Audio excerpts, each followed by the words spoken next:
Y ese tema se intitula El Pacto de Libertad, el Pacto de Libertad. Vamos a leer en Lucas capítulo 1, desde el versículo 67 hasta el versículo 77, donde hay una descripción parcial de este pacto, del Pacto de Libertad, que vamos nosotros a estudiar, vamos a examinar para derivar de él el mayor beneficio posible. Vamos a estudiar la base legal de la liberación. La base legal de la liberación. ¿Por qué podemos nosotros reclamar libertad? Y la podemos reclamar, hermanos, en base a este pacto que Dios concertó con su pueblo. Leamos entonces Lucas 1:67 en adelante. Dice así: Zacarías su padre, o sea el padre de Juan el Bautista, fue lleno del Espíritu Santo y profetizó diciendo: Bendito el Señor Dios de Israel, que ha visitado y ha hecho redención en su pueblo, y nos alzó un cuerno de salvación en la casa de David su siervo, como habló por boca de sus santos profetas que fueron desde el principio, salvación de nuestros enemigos y de mano de todos los que nos aborrecieron, para hacer misericordia con nuestros padres, y acordándose de su santo pacto, del juramento que juró a Abraham nuestro padre, que nos había de dar, que sin temor, librados o liberados de nuestros enemigos, le serviríamos en santidad y en justicia delante de él todos los días nuestros. Y tu niño, profeta del Altísimo, serás llamado, porque irás ante la faz del Señor para aparejar sus caminos, dando conocimiento de salvación a su pueblo para remisión de sus pecados. La palabra pacto es una palabra no muy conocida en el mundo occidental. En este hemisferio se habla muy poco acerca de pactos, pero en el Medio Oriente, en los países judíos, los países árabes, casi todas las relaciones en familia, en sociedad, se establecen sobre pactos. Dos individuos, dos entidades, dos naciones se ponen de acuerdo para firmar, para concertar un pacto. Y ese pacto generalmente es inviolable. Ese pacto compromete a las personas al cumplimiento de ciertos requisitos. Dios ha sido un Dios de pactos. Dios a través de la historia ha hecho pactos con su pueblo, primero con Israel y después con la iglesia. El estudio favorito en las iglesias conservadoras de corte fundamental o de corte pentecostal es el estudio dispensacionalista. Gracias a Dios que ese estudio está perdiendo la brillantez que tuvo durante muchas décadas, porque, hermanos amados, la interpretación dispensacional de la Biblia muchas veces es estirada. Ha sido necesario que los escritores le inyecten a la palabra de Dios cosas que realmente no encuentra uno en ella. Dios generalmente, hermanos amados, ha tratado con su pueblo no en base a dispensaciones, sino en base a pactos. Algunos de los pactos bíblicos son muy conocidos, como el pacto adámico, como el pacto noético, como el pacto abrámico, como el pacto mosaico, como el pacto davídico. Hay muchísimos pactos en el Antiguo y también en el Nuevo Testamento que Dios ha concertado con su pueblo. Dios empeña su palabra. Dios da su palabra bajo juramento. Y cuando Él da su palabra bajo juramento, Él se compromete de una forma que Él no puede ignorar. No puede violar la palabra que salió de su boca. Yo creo, hermanos amados, si Dios algún día fallara en el cumplimiento de alguno de sus pactos, incluyendo el que vamos a estudiar esta noche, Dios dejaría de ser Dios y se convertiría en diablo. Dios no puede mentir, Dios no puede engañar, Dios no puede defraudar. La palabra que ha salido de su corazón y de su boca tiene fiel cumplimiento en respuesta a la fe del hombre. Y hace 4000 años, Dios se le apareció a un hombre que en aquel tiempo era pagano, vivía en Ur de los Caldeos. Todavía no existía el pueblo escogido, no existía el pueblo judaico. Dios escogió a un hombre en un pequeño pueblo de lo que se llamaba Mesopotamia, hoy es parte de Irak, el país que está bajo el férreo yugo de Saddam Hussein, y lo llamó para que dejara su parentela, para que dejara su patria, y se dirigiera a la tierra de Canaán para levantar a través de él una nueva nación, el pueblo judío. Este hombre en obediencia a la palabra salió, emprendió un viaje primero a Harán y después a Canaán. Y dice Génesis capítulo 12 que Dios se le apareció, y no una vez, sino varias veces, para darle el pacto y después para confirmarle el pacto. El pacto está descrito entre Génesis capítulo 12 y Génesis capítulo 22. De este pacto habla Génesis 12, 15, 17, 22. Y cada vez que Dios aparecía a este hombre, no solamente le revalidaba el pacto, sino que se lo ampliaba, le añadía nuevos detalles, le añadía nuevas promesas. Y es un pacto, hermanos amados, que tiene vigencia hasta el día de hoy. No ha sido suplantado, no ha sido abrogado. Ese pacto está en plena vigencia hoy para el pueblo de Dios. Yo creo más bien, hermanos, que el nuevo pacto en la sangre de Cristo Jesús es una extensión del antiguo pacto abrámico. Porque el pacto abrámico contiene todos los ingredientes del evangelio de Cristo Jesús. Por ejemplo, en las hojas que ustedes tienen, descubrirán de que Dios fue el primero que evangelizó a un hombre. Y ese hombre fue Abraham. Allí en Gálatas, que es un libro que habla extensamente de este pacto, en Gálatas capítulo 3, versículo 8 dice: viendo antes la escritura que Dios por la fe había de justificar a los gentiles o a las naciones, evangelizó antes a Abraham. Dios evangelizó a Abraham, Dios le dio el evangelio a Abraham. Todo el evangelio del reino de Dios está contenido en el pacto abrámico. Todos los elementos del evangelio fueron dados con 2000 años de anticipación a la venida de Cristo Jesús a este hombre llamado Abraham. Cuando Cristo vino, vino a cumplir ese pacto. Cuando Cristo vino, vino a confirmar ese pacto. O sea, la venida de Cristo fue en cumplimiento al pacto que Dios concertó con su pueblo 2000 años antes a través de la persona de Abraham. La palabra pacto significa compromiso o convenio. Tiene muchos significados diferentes según la lengua, el diccionario de lenguas castellanas. Hay muchos sinónimos, como por ejemplo alianza, tratado, convenio. Por ejemplo, aquí en el continente americano, en los últimos 2, 3, 4 años se ha hablado de 2 pactos que han influido sobre la historia de la humanidad.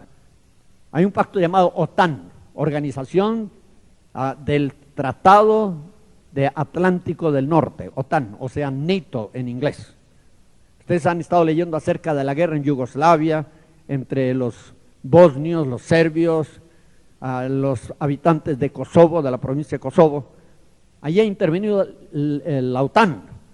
Es un pacto que concertaron países del Atlántico del Norte, especialmente los países escandinavos y otros países europeos, de defensa mutua.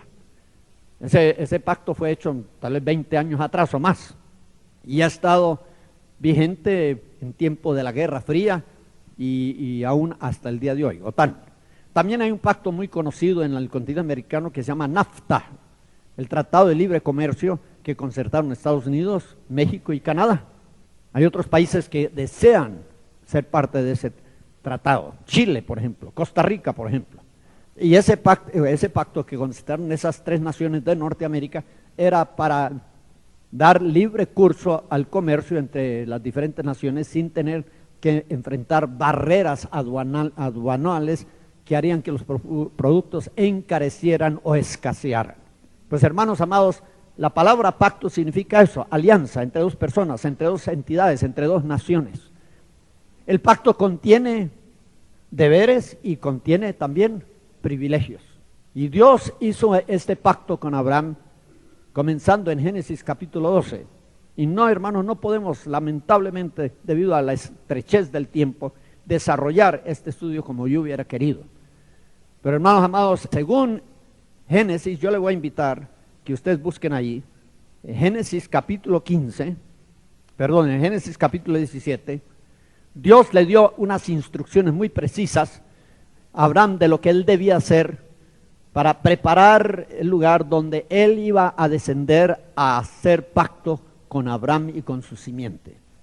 Le ordenó que se agenciara de ciertos animales y de ciertas aves, que los matara y que los colocara en cierta forma, en cierto lugar. Las piezas iban a ser colocadas unas frente a otras, dejando un pasillo de por medio, Porque la costumbre antigua es que cuando dos personas querían hacer un pacto serio, un pacto de vida y muerte, un pacto de sangre, hacían esta ceremonia que estaba sellada con el sacrificio de algunos animales o de algunas aves. Y los socios de ese pacto pasaban por medio de aquel pasillo, posiblemente del brazo, indicando de que ellos se comprometían el uno con el otro a cumplir ciertos deberes y también a recibir ciertos beneficios. Lo extraño, hermanos, es cuando Abraham preparó el lugar, dice la Escritura, que las aves comenzaron a descender, a revolotear y a descender sobre aquellas víctimas que habían sido preparadas por Abraham. ¿Y qué representan las aves en la Biblia, según la parábola del sembrador? Las aves representan ¿a quién? A Satanás y sus demonios.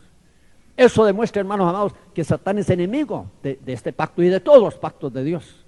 Y Satanás quisiera de alguna manera anular su efecto, abrogarlos, obligar a su cancelación o a su anulación.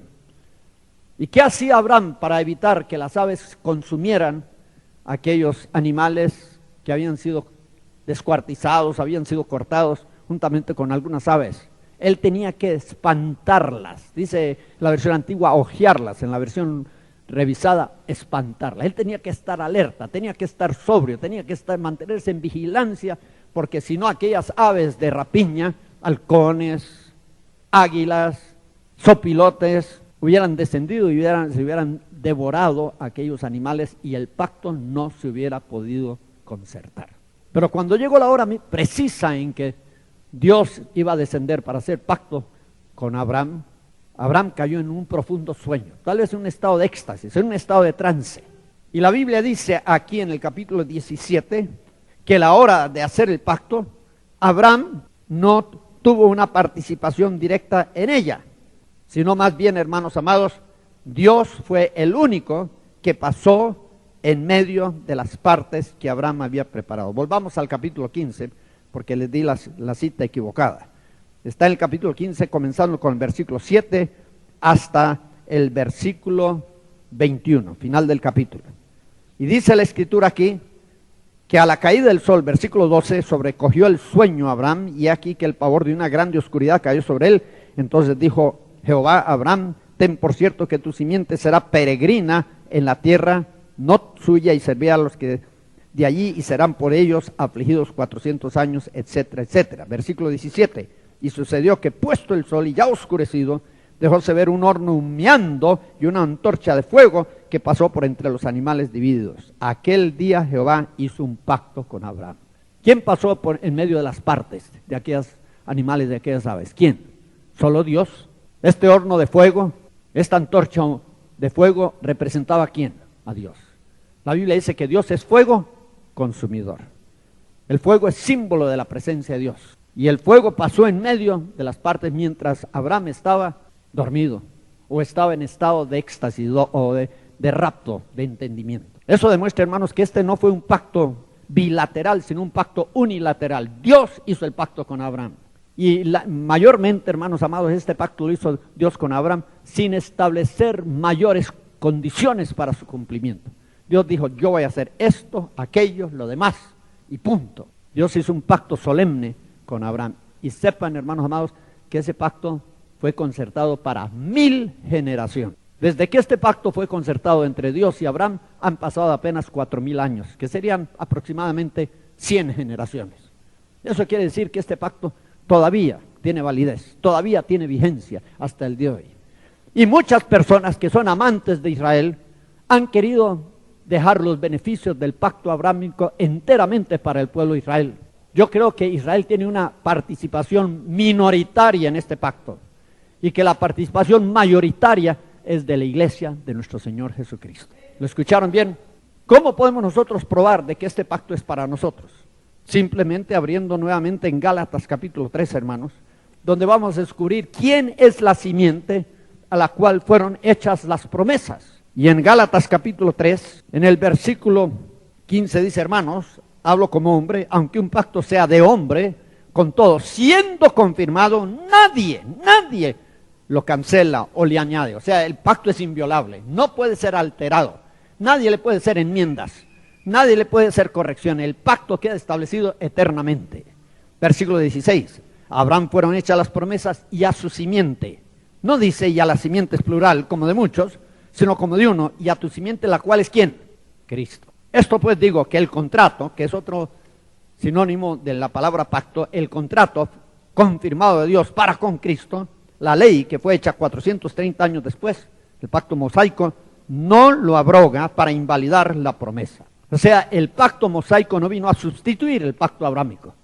El pacto abrámico fue dado por 1000 generaciones y está tan vivo hoy como cuando fue dado a aquel patriarca Abraham hace aproximadamente 4000 años. ¿Quién es la simiente de Abraham? ¿El pueblo judío?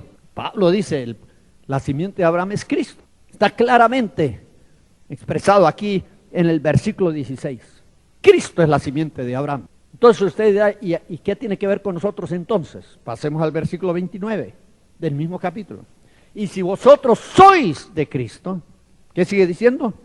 Ciertamente la simiente de Abraham sois, y conforme a la promesa, los verdaderos herederos. Los herederos de este pacto no son los judíos, son los cristianos. Nosotros que estamos en Cristo, seamos judíos, seamos gentiles, somos herederos de este pacto. Está claro, está en una forma tan clara y tan determinante, hermanos, que yo no sé cómo podemos nosotros, siendo conocedores de la Biblia, dudarlo. Nosotros, por estar en Cristo, somos los herederos de todos los beneficios de este pacto. Y los beneficios son múltiples. Y esta noche vamos a mencionar algunos de ellos, hermanos, para conocimiento y también para beneficios de los que estamos reunidos en este seminario. Yo he llamado este pacto el pacto de libertad porque a través de este pacto Dios ha prometido liberarnos, oigan, del pecado y sus consecuencias temporales y eternas. Ha prometido liberarnos de la enfermedad, ha prometido liberarnos de la opresión, ha prometido liberarnos de la pobreza, ha prometido liberarnos de todos los efectos de la caída de Adán y de Eva, nuestros primeros padres. Es un pacto de libertad. Y yo creo, hermanos amados, que el evangelio que se está predicando en muchas iglesias hoy es una perversión del verdadero evangelio. Es un evangelio adulterado, es un evangelio diluido, porque no incluye los elementos del verdadero evangelio que están contenidos en el pacto abrámico. Recuerden que el evangelio del reino de Dios es el cumplimiento ¿de qué? Del pacto abrámico, porque todos los elementos del evangelio están incluidos, están contenidos en el pacto abrámico. Por eso Dios, cuando le dio el pacto a Abraham, ¿qué estaba haciendo? Estaba evangelizando a Abraham y estaba ofreciendo a Abraham la oportunidad de entrar a poseer los beneficios del verdadero evangelio de nuestro Señor Jesucristo, aún con 2000 años de anticipación a su cumplimiento. Miremos algunas cosas aquí, hermanos amados, en Lucas capítulo 1, y después vamos a pasar a Deuteronomio capítulo 7. Pero en Lucas, en el capítulo que originalmente leímos, hay dos de los beneficios del pacto abrámico, y el primero es la salvación. La palabra salvación aparece 3 veces en el pasaje que leímos al iniciar este mensaje. Salvación está en el versículo 69, en el versículo 71 y en el versículo 77. El primer beneficio del pacto abrámico es la salvación en Cristo Jesús. Ustedes recuerdan, hermanos, que dice la Escritura en Romanos 4 y en otros pasajes clásicos, que Abraham creyó a Dios y le fue imputado, le fue atribuido, le fue contado ¿a qué? A justicia. Y nosotros hoy, por la fe en Cristo Jesús, también entramos a experimentar, a poseer la verdadera justicia, la justicia de Dios, que es por la fe. Por eso la Escritura dice, justificados pues por la fe. Abraham fue justificado no por las obras, no por los méritos personales que él hubiera podido tener. Él fue justificado porque creyó, no en Dios, sino creyó a Dios. ¿Qué es creer a Dios? Creer a Dios es creer a su palabra. Creer a lo que Dios ha dicho en su palabra.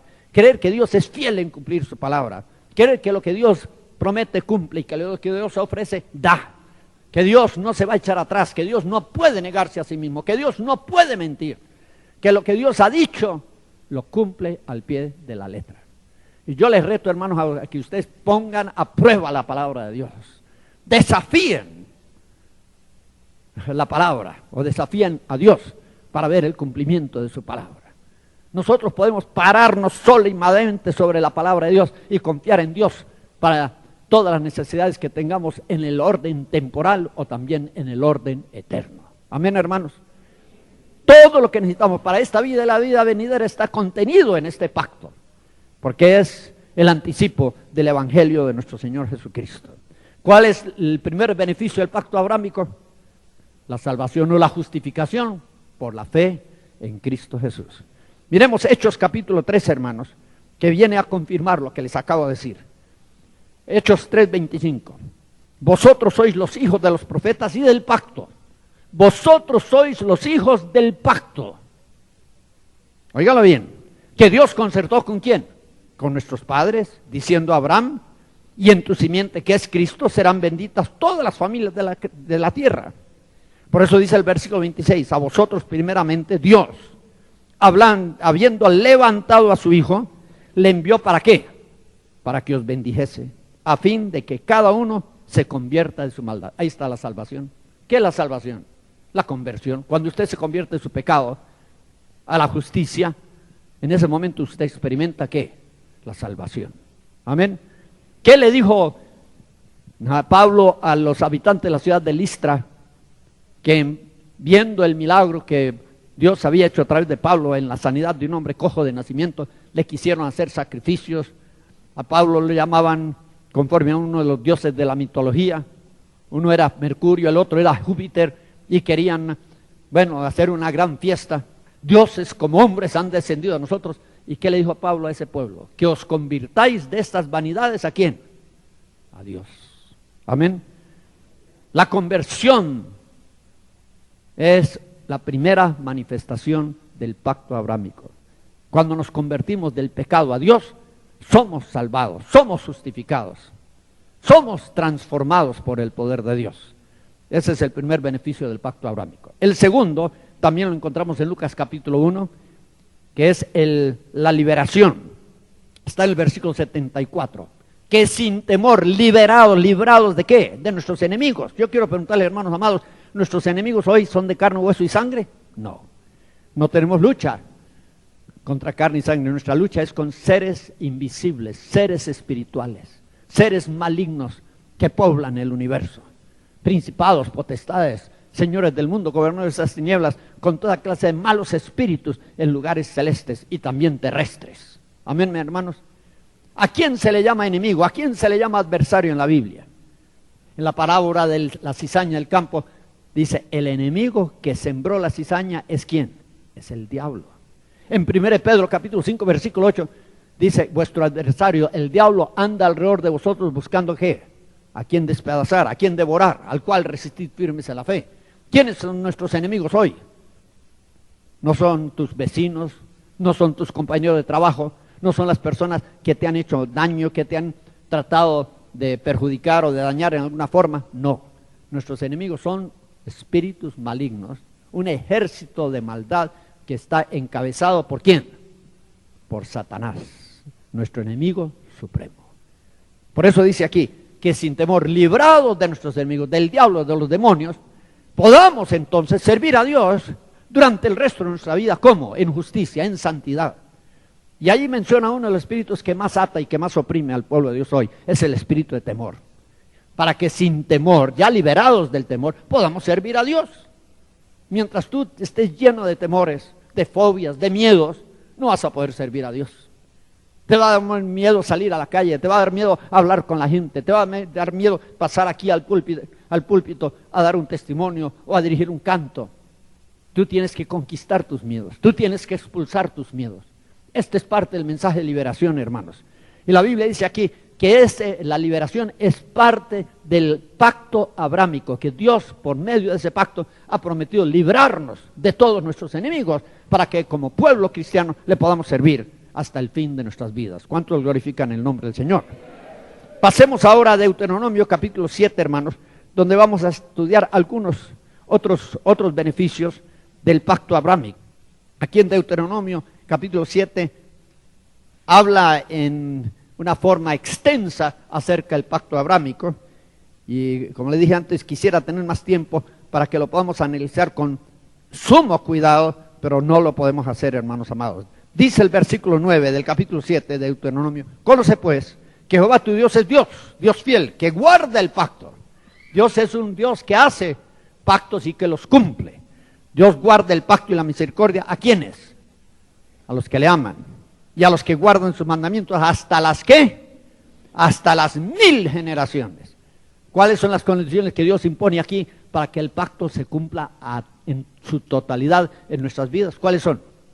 A los que les aman y a los que le obedecen. Amén. Amar y obedecer. Si me amáis, guardad mis mandamientos. El amor se expresa a través de ¿qué? De la obediencia. Muchas veces a mis hijos yo les decía: hijos, si ustedes me aman, como dicen amarme, entonces ¿qué? Me deben obedecer. Amén. Y hay muchos cristianos que se paran a la hora de un testimonio: ay, yo amo al Señor. Pero si uno examina sus vidas, uno descubre que están viviendo en abierta y total rebelión en contra de Dios. La Biblia dice que si nosotros amamos a Dios y guardamos sus mandamientos, entonces Dios va a cumplir el pacto en nuestras vidas. Sigamos leyendo. Versículo 12: y será que por haber oído estos derechos y guardado y puestos por obra, Jehová guardará contigo ¿qué? El pacto. ¿Cuál pacto? El pacto y la misericordia que juró ¿a quiénes? A tus padres, Abraham, Isaac, Jacob. Y te amará y te bendecirá. Y oigan esto: y multiplicará y bendecirá el fruto de tu vientre y el fruto de tu tierra, y tu grano, y tu mosto, y tu aceite, la cría de tus vacas, y los rebaños de tus ovejas, en la tierra que juró a tus padres que te daría. ¿De qué está hablando allí? Estará hablando de escasez, de pobreza, de miseria. ¿Cuántos cristianos hoy están viviendo en la lipidia? Viven tronados, como decimos, llenos de deudas, llenos de compromisos insalvables. No ganan ni suficiente para pasar el mes. Ya por ahí el 15, 18, 20 del mes andan buscando qué hacer. Están, mire, ahorcados de tantas deudas que tienen. ¿Será eso la voluntad de Dios para su pueblo? ¿Cuántos versículos hay en la Biblia, hermanos amados, que prometen prosperidad? Muchos de ustedes vienen de iglesias que enfatizan el mensaje de prosperidad. Es un mensaje bíblico, aunque ha sido distorsionado. Pero Dios quiere prosperarnos sobre base sólida, en base al pacto que Dios hizo con Abraham. Leamos en el capítulo 8, versículo 18. Antes acuérdate de Jehová tu Dios, porque Él te da el poder, podríamos decir, la habilidad y el poder. ¿Para qué? Para hacer las riquezas, a fin de confirmar su pacto que juró a tus padres, como en este día. Ustedes se han dado cuenta, hermanos, que los judíos, la mayoría de ellos, son gentes prósperas.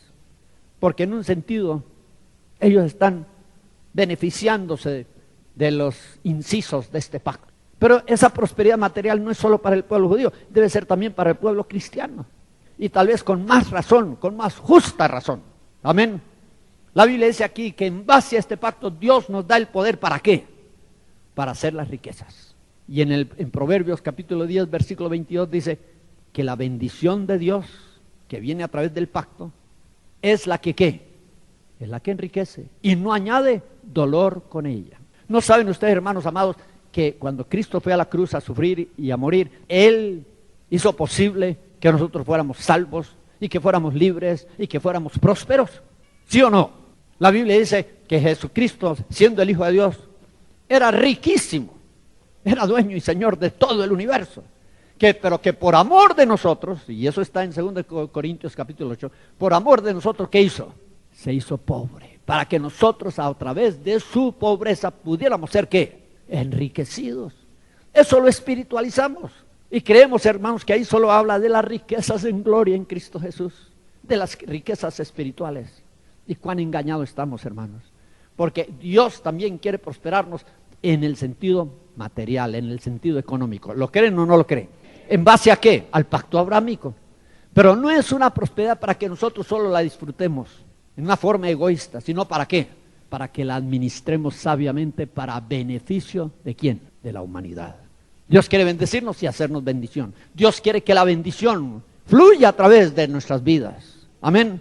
El problema de muchas personas que han prosperado es que viven de una forma ostentosa. El mundo a comprar la ropa de última moda, el último grito de la moda. Que esa prosperidad les da derecho de ir de hotel de 5 estrellas a un hotel de 5 estrellas. y hacer sus tours y hacer sus viajes transatlánticos. En eso, mire hermanos, derrochan el dinero. Ese no es el motivo de la prosperidad, hermanos.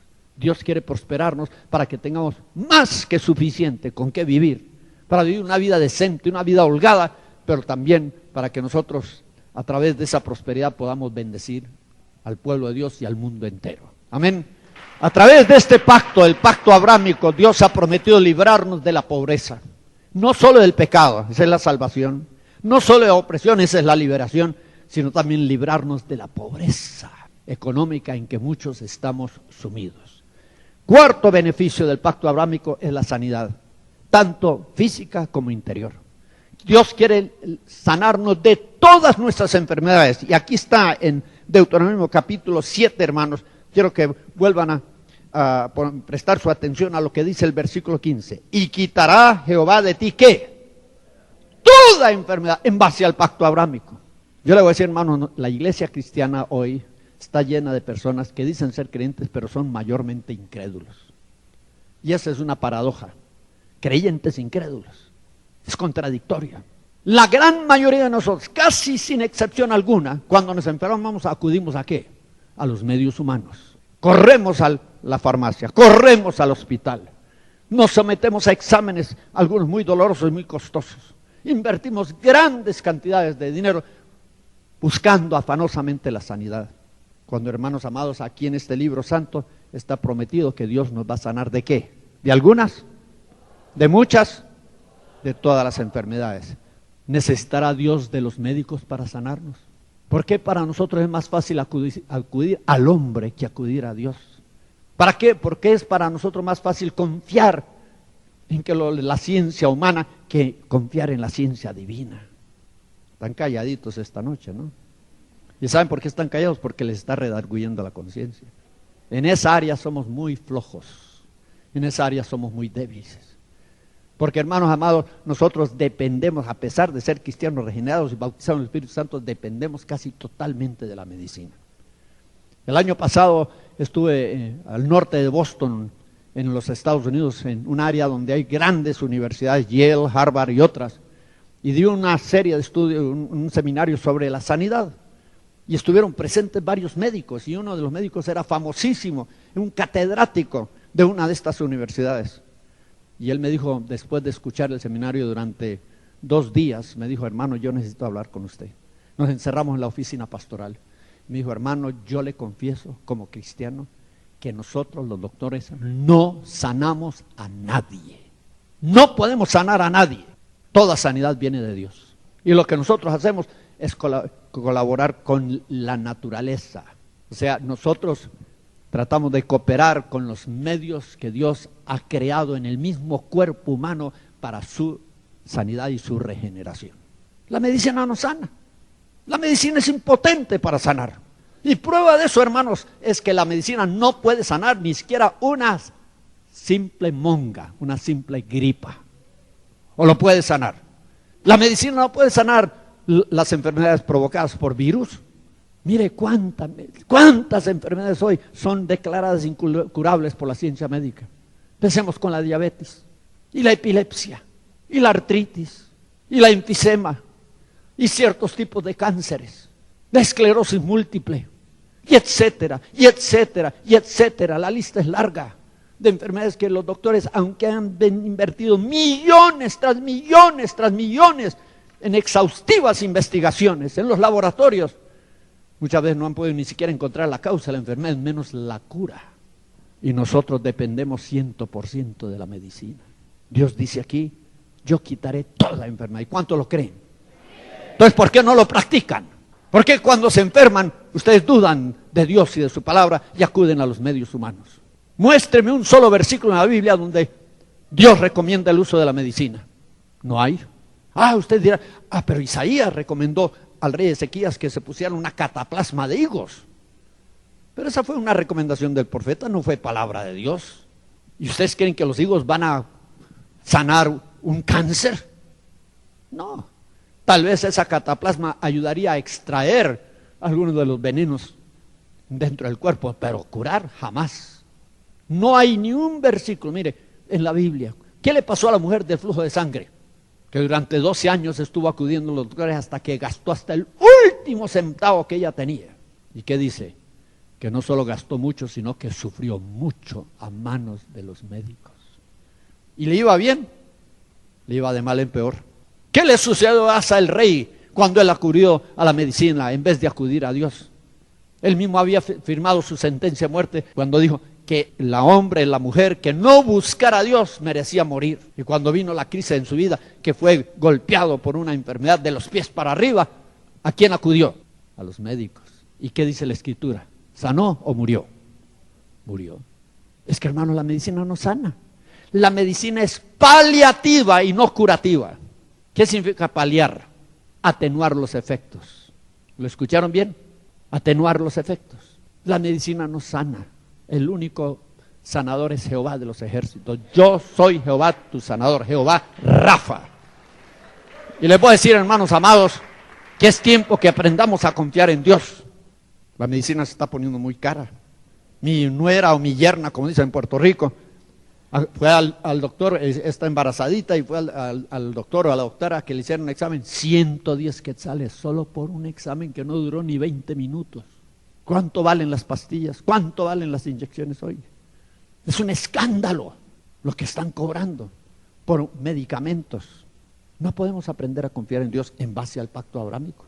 Mire lo que dice el Salmo 90, el Salmo 103, que dice: bendice alma mía Jehová, y bendigan todas mis entrañas o todo mi ser su santo nombre. Él es el que, ¿qué? Primero, el que perdona todas sus iniquidades. ¿Cuántos creen que esa es la verdad? Y es una verdad eterna. ¿Quién es el único que puede perdonar nuestros pecados? No hay pecado que Dios no pueda perdonar.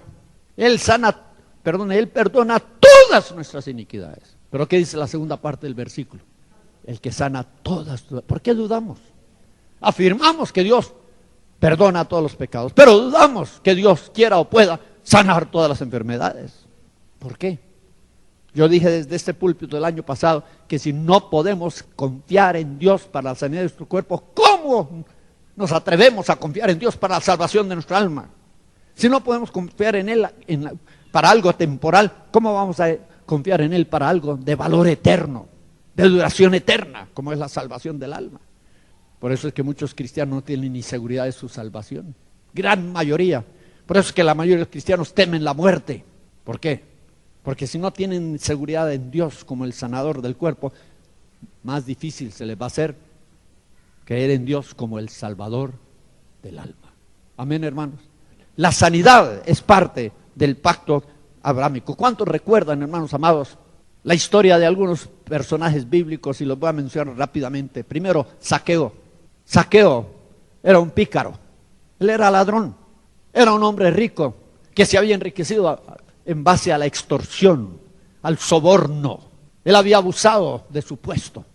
Él había caído en la corrupción. Se había hecho rico, pero no era feliz. Y cuando Cristo iba a pasar por Jericó, dice la Biblia que Zaqueo quiso conocer a Jesús. Quería saber quién era realmente Jesús. Y lo fue a buscar. No pudo acercarse a él. A Jesucristo lo rodeaba una multitud abigarrada. Entonces, ¿qué hizo? Fraguó un plan. Se fue, se adelantó, se subió a un árbol. Se escondió entre las ramas y las hojas. Y cuando Cristo pasó por debajo del árbol, levantó la vista y dijo: ¡Zaqueo, desciende! Y yo creo que el hombre estuvo por caer de cabeza del árbol. Fue una sorpresa para él saber que Jesús lo conocía por nombre. Pero el hombre obedeció. Él no estaba acostumbrado a obedecer, él estaba acostumbrado a dar órdenes. Pero obedeció, bajó.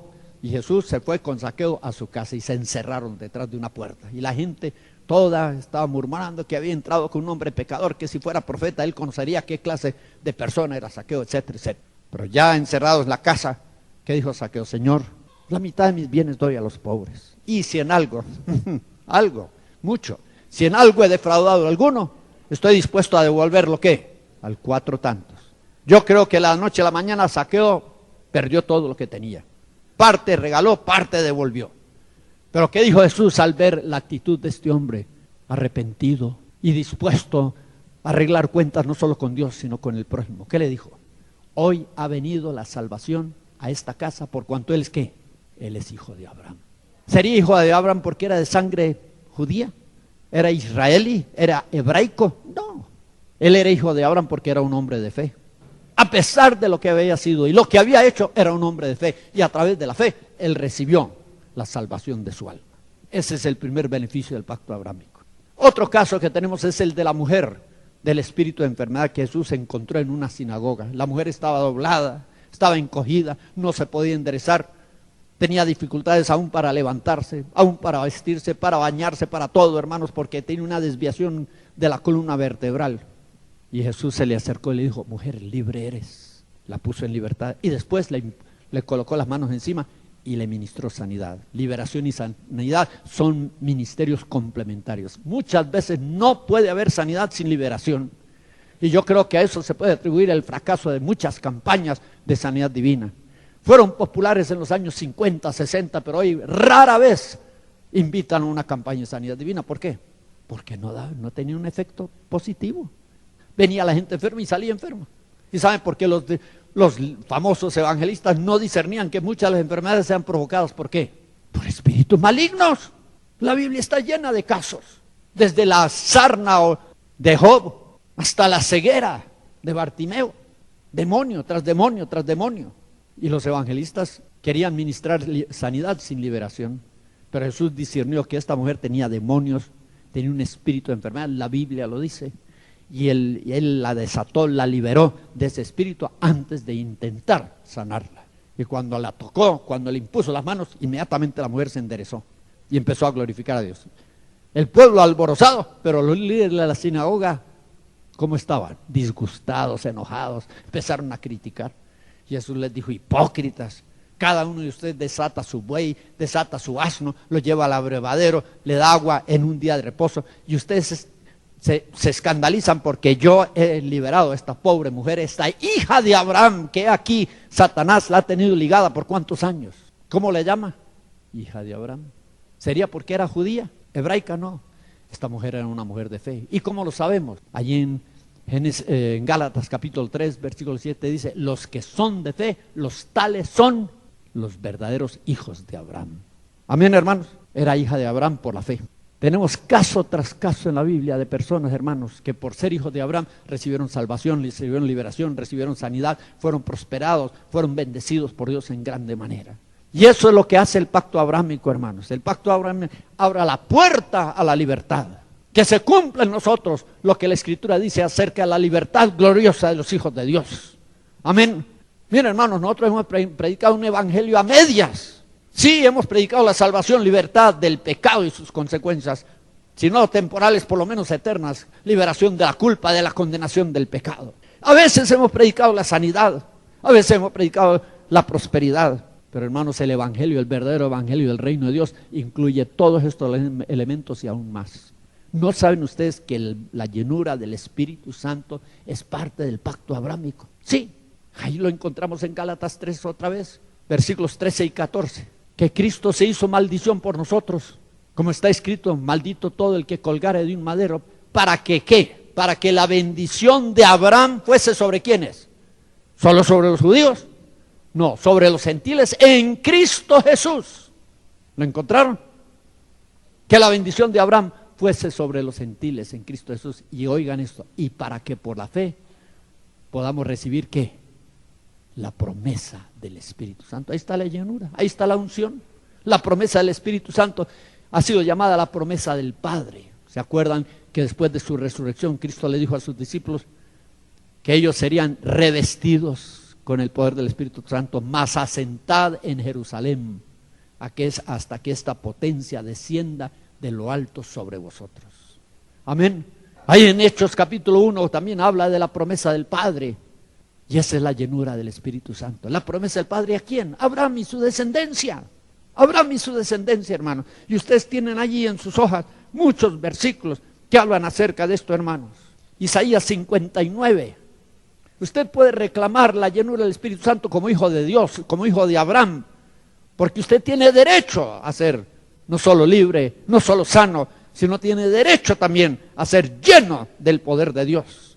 Mire lo que dice aquí, hermanos, en Isaías 59, 21, y este será mi pacto con ellos, dijo Jehová: el Espíritu mío que está sobre ti, y mis palabras que puse en tu boca no faltarán de tu boca, ni de la boca de tu simiente ni de la boca de la simiente de tu simiente, dijo Jehová, desde ahora y para siempre. Esto fue revalidado por Pedro el día del Pentecostés.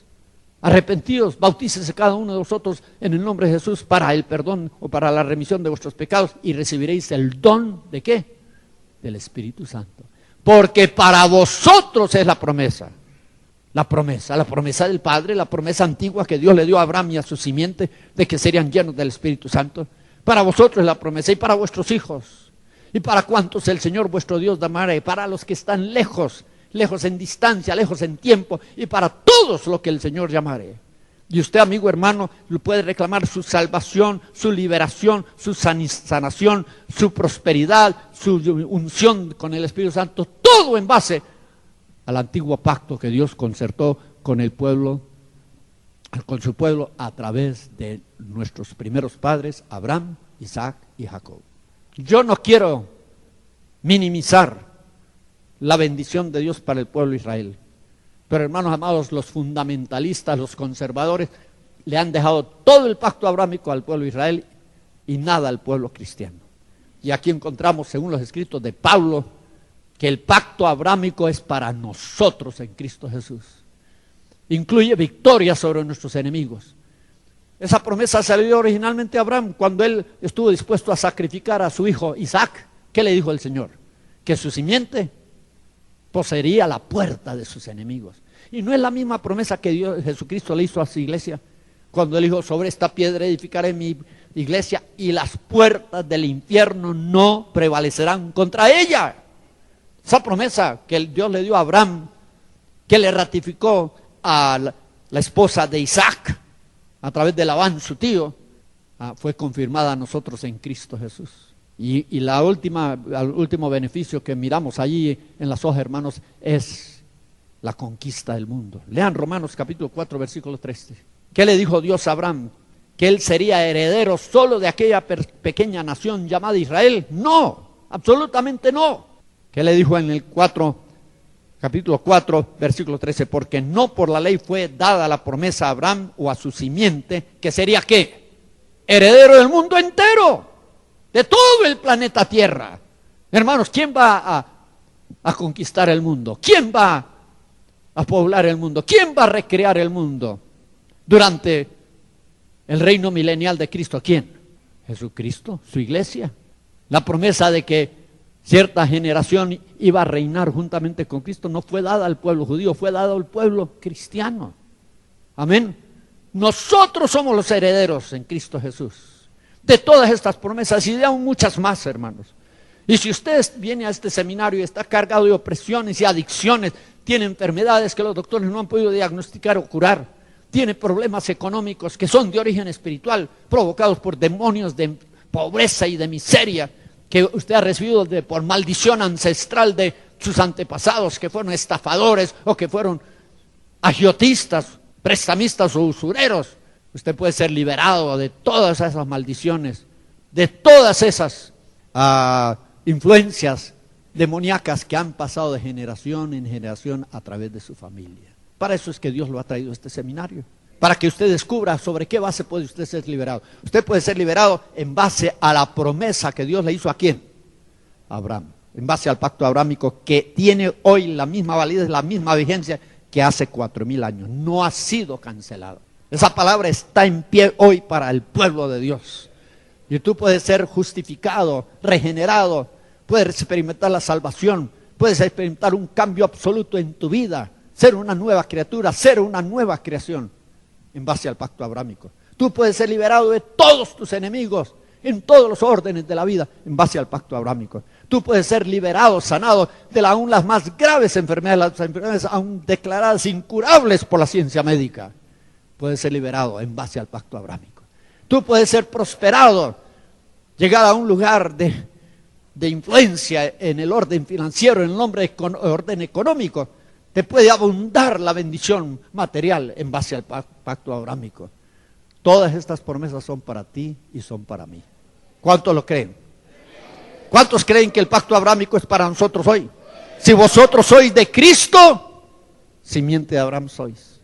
Pero les voy a dar un secreto, y viene a corroborar lo que dijo el hermano Alducen en su mensaje. hace algunos momentos aquí en Gálatas. ¿Quiere usted saber qué condición tiene que usted cumplir, entre otras, para heredar el pacto abrámico? Está en Gálatas capítulo 5, versículo 24, y con esto termino. Porque los que son de Cristo, si vosotros sois de Cristo, simiente de Abraham sois. Y aquí dice, porque los que son de Cristo, y se está refiriendo a la simiente de Abraham, ¿qué sigue diciendo? Han crucificado la carne. ¿Con qué? Con los afectos y concupiscencia. ¿Quiere usted heredar los beneficios del pacto abrámico en su totalidad? ¿Qué tiene que hacer? Subyugar la carne, amortiguar la carne, crucificar la carne, vencer las pasiones más bajas que operan en su cuerpo. Tiene usted que tomar control de todos sus apetitos, aún el apetito de comer en exceso. Aquí hay algunos que practican la gula, ese es su deporte favorito, y eso los está descalificando para entrar a poseer los beneficios del pacto abrámico. Usted tiene que controlar el sexo, tiene que controlar el alimento, tiene que controlar su carácter, tiene que tomar posesión sobre su vida por el Espíritu. El Espíritu, obrando a través de su Espíritu, le va a dar dominio sobre su carne, para que usted pueda, ¿qué? Poseer todos los beneficios del pacto que Dios concertó con Abraham. ¿Cuántos quieren experimentar estas maravillas? Ser libre, ser sano, ser próspero, ser feliz, ser grandemente bendecido por Dios, convertirse en una bendición para su familia, para su comunidad, para la humanidad entera. Todo esto en base a ¿qué? Al pacto abrámico. Léanlo, estudien, ahí tienen las notas. Y van a descubrir, hermanos amados, que si ustedes creen como Abraham creyó a Dios, ustedes también van a recibir estas bendiciones y muchas más que Dios ha prometido para nosotros.